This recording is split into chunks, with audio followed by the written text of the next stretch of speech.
Your Excellency, the Vice President, Deputy President of the Republic of Kenya, Professor Kithure Kindiki, the leadership of the National Police Service Commission, distinguished ladies and gentlemen, it's my great honor and pleasure to receive the end-term report of the Second National Police Service Commission, marking the culmination of 6 years of dedicated service in advancing the professionalism, accountability, and efficiency of the National Police Service. The work of this commission has been and remains critical in strengthening the foundation upon which our police service operates, ensuring that our officers are well recruited, fairly and on merit promoted, and adequately supported to carry out their constitutional duty of maintaining law and order and protecting the lives and property of all within the territory of our country.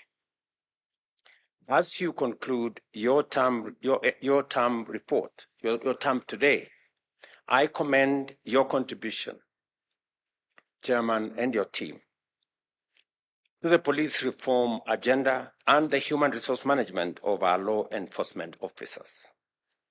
Your stewardship has yielded remarkable and undeniable improvement on recruitment processes, career progression, and discipline enforcement, and the welfare of our officers. The automation of police recruitment, as you have explained broadly, the expansion of civilian staffing to improve service delivery and to tap into professional capabilities, the determination of promotions of thousands of officers and the review of remuneration are just a few examples of your impact and your legacy. Beyond these achievements, the Commission has also played a crucial role in strengthening governance structures within the National Police Service by ensuring transparency, fairness, and accountability in decision-making, the decentralization of human resource services, the establishment of a contributory benevolent fund, and the pursuit of a fair and competitive mortgage scheme for officers reflect commitment of improving the welfare and dignity of those who serve in uniform. Even as we acknowledge these successes, we also recognize the challenges that remain and demand our urgent focus and attention.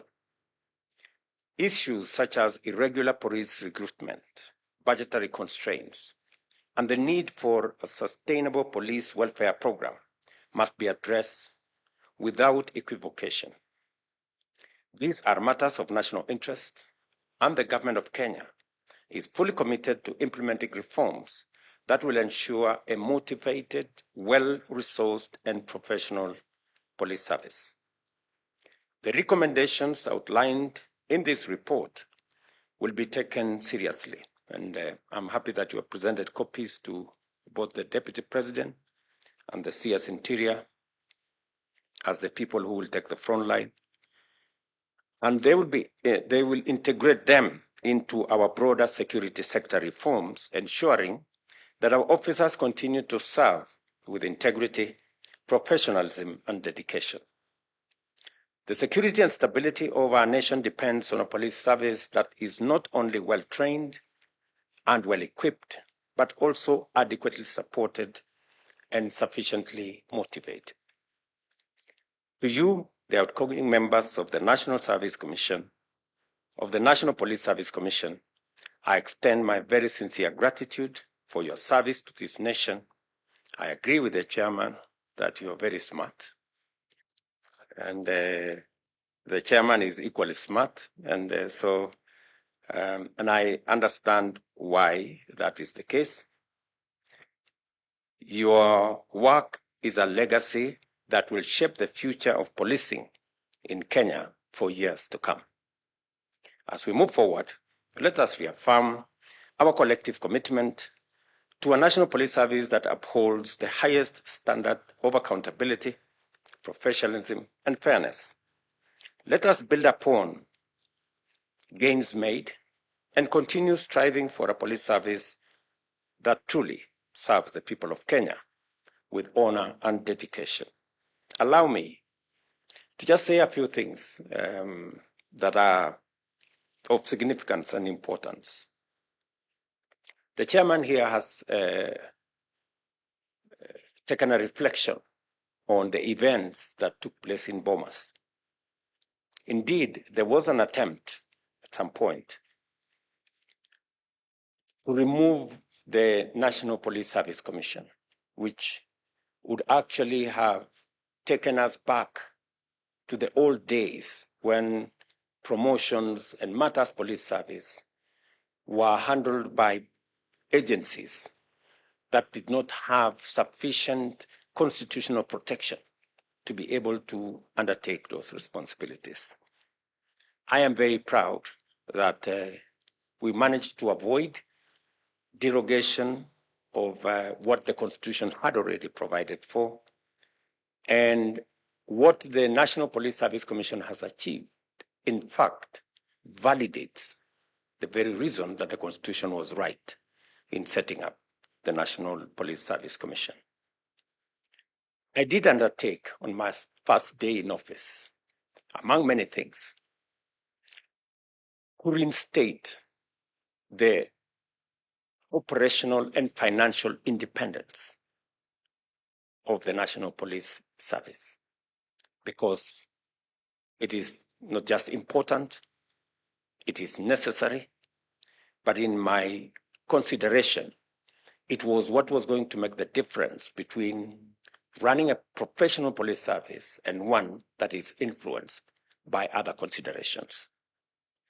I am very happy that today the IG here and his team run the budget of the National Police Service Commission, determine what priorities they want, and work with the rest of government in making sure that the police service is well taken care of. I did also undertake, subsequent to the financial autonomy that was so important to the National Police Service Commission, that the government of Kenya was going to undertake a robust modernization program to equip the National Police Service with modern equipment and to ensure that the National Police Service, the men and women who serve in difficult situations, risky and dangerous situations, have the protection of and use of the most modern equipments. I'm very happy that the progress, there is tremendous demonstrable progress in the modernization program. And my commitment is that we are going to accelerate that modernization program so that we can make sure that every police officer that puts their life on the line has the protection, has the necessary equipment, and has the backing of the government of Kenya. I also want to say that in that whole program of modernization, we will also be looking at police transport to make sure that we can accelerate response time for police action in different parts whenever citizens are in distress and whenever their property is at risk. The fourth issue I want to say is we undertook to look at the terms and conditions of service of our policemen and women.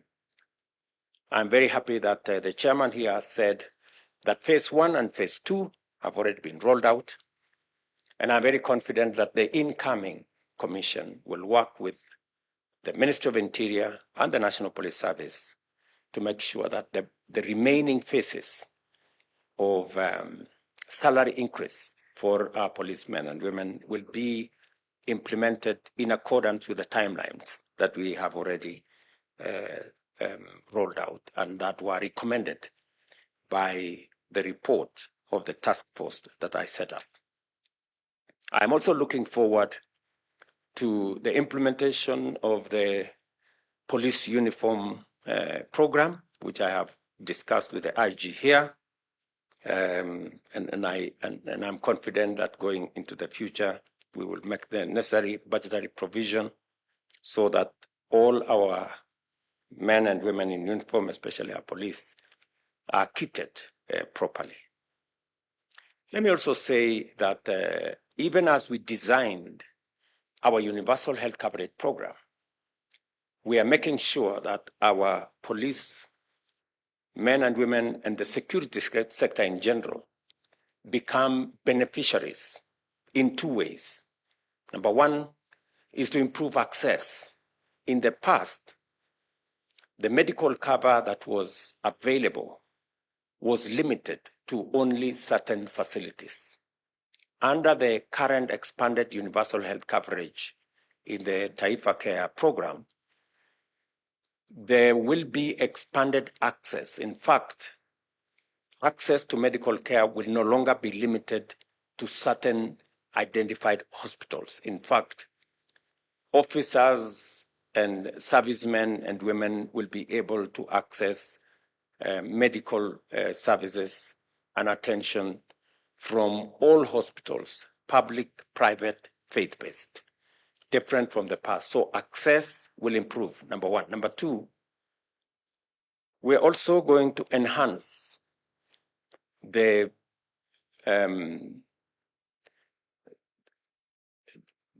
service, to broaden access of different medical services. We are standardizing the whole medical scheme to make sure that while today the police service enjoy a lower facility than other public servants, under the new universal health care program, all officers on job groups that are equivalent will get the same medical facilities made available to them under the new program. And finally, as part of our housing program, we have rolled out a program on ensuring that we have institutional houses that will be funded by our housing levy resources. We have many police stations that have now been built. We are rolling out the buildings for housing for our officers across the country, and not just the police, but also the military, the prisons, and others. And under the housing program, we will be able to afford decent housing facilities for all our security men and women. So as we do it for the rest of the country, we are not leaving behind our security men and women. I am very confident that going into the future, we will have a much more professional, a much more dedicated and a well-resourced police service as we make their terms and conditions of service better. It is, of course, the expectation of the people of Kenya that as we extend resources in salary, in improving housing, in improving medical care, that the people of Kenya will equally be entitled to professional service that is fair, that is world-class, and I am looking forward to the leadership of the IG and your team to make sure that the people of Kenya get what they expect of our policemen and women. To Kinuthia and your team, congratulations on the service you have extended to the people of Kenya. On behalf of our policemen and women, on behalf of the people and government of Kenya, I want to say asanteni sana for a job very well done.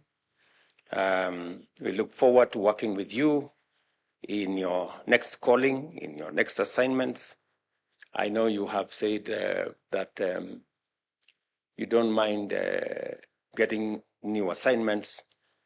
I have too many young people to look after before you. But I know there is also always a balance between the energy, the knowledge, the expertise of young people, and also the experience of the younger members of our society. So as we keep balancing those attributes, I'm sure we will find a place that your experience, your knowledge, your understanding will be useful for the nation. And we will surely tap into your experience going into the future. So thank you very much.